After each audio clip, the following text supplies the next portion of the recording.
చూడు నగేష్ చూడు ఏందో చూడు. ఇప్పటిదాకా అద్భుతంగా మాట్లాడిన మా చెల్లెళ్ళు తమ్ముళ్ళు నీట్ మాత్రమే కాదు, భారతదేశంలో ప్రస్తుతం నెలకొన్న పరిస్థితుల పట్ల ఆక్రోశం వ్యక్తం చేస్తున్న యంగ్ జనరేషన్ జెన్ జీకి సంబంధించిన మా తమ్ముళ్ళు చెల్లెలందరికీ ఒకసారి గట్టిగా చప్పట్లతో వారికి అభినందనలు చెప్పాలని నేను కోరుతా ఉన్నా. నిజంగా ఇవాళ ఇక్కడ పెట్టింది కార్యక్రమం రాజకీయం కోసమో ఎవరినో తిట్టడానికో లేదా ఎవరినో విమర్శించడానికో కాదు. గత 25 రోజులుగా ఢిల్లీలో జరుగుతున్న పరిణామాలు, ఏ నాయకుడు లేడు, ఏ పార్టీ లేదు, ఏ జెండా లేదు, ఏ పెద్ద నాయకుడు అక్కడ లేడు. కానీ ఇవాళ పిల్లలు భారతదేశ వ్యాప్తంగా కదం దొక్కుతా ఉన్నారు. ఎక్కడి వారక్కడ రైళ్లలో బయలుదేరి బస్సులలో బయలుదేరి వాళ్ళ తల్లిదండ్రికి కొంతమంది చెప్పకుండానే ఢిల్లీకి చేరుకొని జంతర్ మంతర్లో ఈరోజు తమ గలం విప్పుతున్నారు, అద్భుతమైన పోరాట పటిమ ప్రదర్శిస్తున్నారు. అవన్నీ చూసిన తర్వాత ఒక ఇద్దరు టీనేజ్ పిల్లల తండ్రిగా, ఒక తండ్రిగా, ఇద్దరి పిల్లల తండ్రిగా, అట్లాగే ఈ భారతదేశ పౌరుడిగా వారి మీద జరుగుతున్న దాడులు, వారి మీద ప్రభుత్వం వ్యవహరిస్తున్న తీరు చూసిన తర్వాత మనసు ఊరుకోక ఉండబట్టలేక నిన్న పొద్దున వరంగల్ పోయేటప్పుడు ఒక నిర్ణయం తీసుకున్నాం. ఏదేమైనా ఈ పిల్లల కోసం ఇలా రాజకీయం లేదు, జెండా లేదు, రాజకీయ ప్రయోజనం ఆశించి కాదు.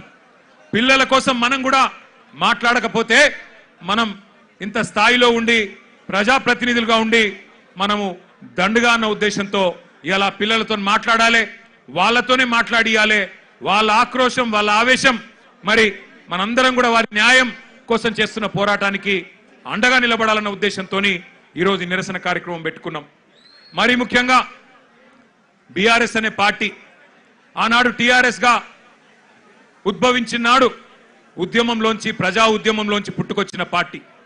ప్రజలను తెలంగాణ వ్యాప్తంగా డాక్టర్ బాబాసాహెబ్ అంబేద్కర్ గారు చెప్పినట్టుగా బోధించు, సమీకరించు, పోరాడు అనే అంబేద్కర్ తత్వాన్ని జీర్ణించుకొని లక్షల సంఖ్యలో ప్రజల్ని సమీకరిస్తూ తెలంగాణ ఎందుకు కావాలో వారికి బోధిస్తూ, అట్లాగే ఎక్కడ అన్యాయం జరిగినా పోరాటం చేసిన పార్టీ పెద్దలు కేసీఆర్ గారి నాయకత్వంలో అల్టిమేట్ గా ఢిల్లీ మెడలు వంచి తెలంగాణ సాధించిన పార్టీ బీఆర్ఎస్ పార్టీ. అందుకే ఉద్యమ పార్టీగా ఉద్యమంలో పుట్టిన నాయకులుగా, ఉద్యమంలోంచే ప్రజాప్రతినిధులు ప్రభుత్వాన్ని ఏర్పాటు చేసిన వారుగా ఉద్యమాలంటే, ప్రజా ఉద్యమాలంటే మాకు గౌరవం ఉంది. అందుకే ఆ ఉద్దేశంతోనే వాళ్ళ పిల్లలు చేస్తున్న ఈ పోరాటానికి ఉడతా భక్తిగా కేవలం వాళ్ళకు వెన్నుదన్నుగా మనం నిలబడాలి. ఇలా మన జెండాలతోని వాళ్ళ పోరాటాన్ని మలినం చేయొద్దు, మన జెండాలతోని, మన రాజకీయ ఎజెండాలతోని వాళ్ళ పోరాటాన్ని మలినం చేయాల్సిన అవసరం లేదు.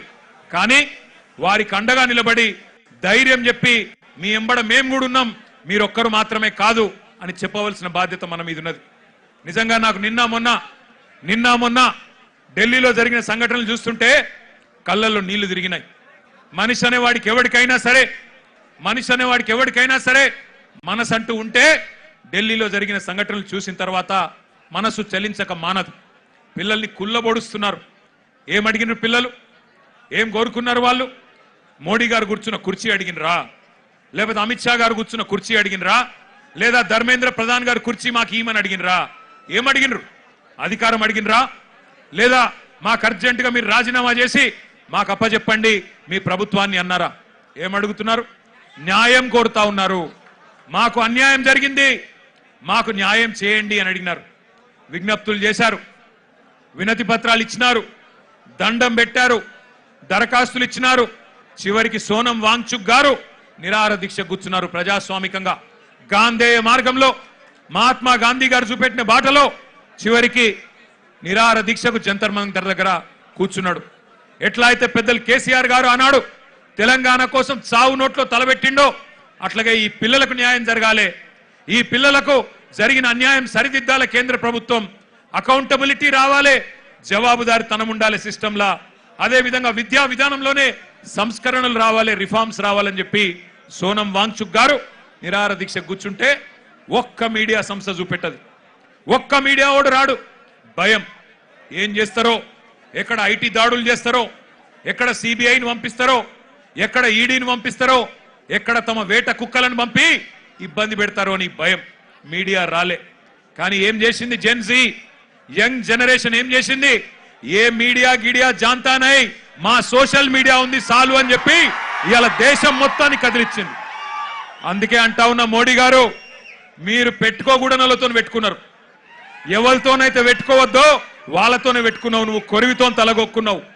మోడీ గారు జాగ్రత్త పడు. తరం మారుతున్నది, స్వరం మారుతున్నది, నవతరం వరస మారుతున్నది.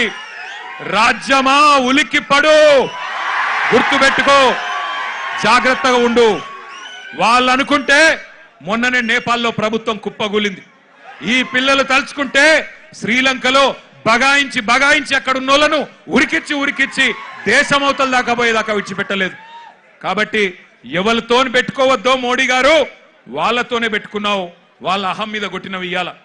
ఏం అడుగుతున్నారయ్యా వాళ్ళు మాట్లాడితే ఒకడు టెర్రరిస్టులు వీళ్ళు అంటాడు, ఒకడేమో ఖలిస్తాన్ వాళ్ళు అంటాడు, ఒకడేమో అర్బన్ నక్సలైట్లు అంటాడు, ఒకడేమో దేశద్రోహులు అంటాడు, ఒకడేమో పాకిస్తాన్కి వెళ్ళి ఫండింగ్ వస్తుంది అంటాడు. పనికి మాలిన మాటలు మాట్లాడతారు. ఇవాళ పిల్లలు చెప్తుంటే ఆ కథలు, ఢిల్లీలో వాళ్ళు మాట్లాడుతున్న మాటలు వింటే నిజంగా మనిషి అనే వాడెవడైనా ఉంటే కేంద్ర ప్రభుత్వంలో ఈ పాటికే పోవాలా, కూర్చోవాలా, మాట్లాడాలా. వాళ్ళ దగ్గర ఏమి డిమాండ్స్ ఉన్నాయో పిలిచి మాట్లాడి బుదిరెక్కిచ్చి అట్లా కాదమ్మా ఇట్లా అని చెప్పి సంజాయించి ఎట్లా బాగు చేస్తాం దేశాన్ని చెప్పాలా. కానీ కేంద్ర ప్రభుత్వంలో ఉన్న వాళ్లకు ఇవాళ ఆ పరిస్థితి లేదు. మోడీ గారు ఒక్కటి గుర్తుపెట్టుకోండి, ఇదే తెలంగాణ గడ్డ మీద 50 ఏళ్ల కిందట ఒక యువకుడు ఒక మాట అన్నాడు. ఆనాటి తరం యువకుడు, ఆనాటి యంగ్ జనరేషన్ కి సంబంధించిన నాయకుడు ఒక మాట అన్నాడు, జీనా హై తో మర్నా సీఖో,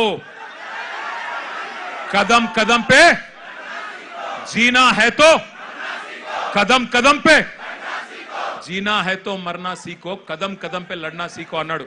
అందుకే మోడీ గారు గుర్తు చేస్తా ఉన్నా మీకు, ఈ జనరేషన్ సావుకు భయపడే జనరేషన్ కాదు.